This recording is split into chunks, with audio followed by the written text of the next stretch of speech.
माझे मित्र सुशील दादा मोजर त्यांचं प्रतिष्ठान याच्या माध्यमातून आज अत्यंत स्तुत्य असा हा जो उपक्रम त्यांनी हाती घेतला, खऱ्या अर्थाने त्यांना व त्यांच्या संपूर्ण प्रतिष्ठानमधल्या असणारे संपूर्ण जे त्यांचे पदाधिकारी असतील, सहकारी मित्र असतील, या सगळ्यांना सुद्धा मी धन्यवाद देतो की पावसाळ्याच्या काळामध्ये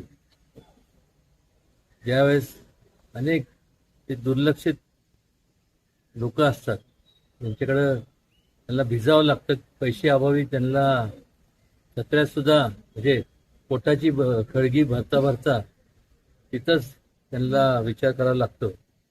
पण म्हणजे छत्र्या तर लांबच राहिल्या. आणि असं असताना एक अत्यंत चांगला असा उपक्रम त्यांनी हाती घेतला. त्यांचं मनापासून व्यक्तिशः मी आणि आमचा संपूर्ण जो माझा मित्र समूह आहे, सुनील तात्या काटकर असतील, सगळे म्हणजे नाव महेश गुरु, अमोल, लक्ष्मण, हे तर तेवढे नाव घ्यावे तेवढे थोडेच.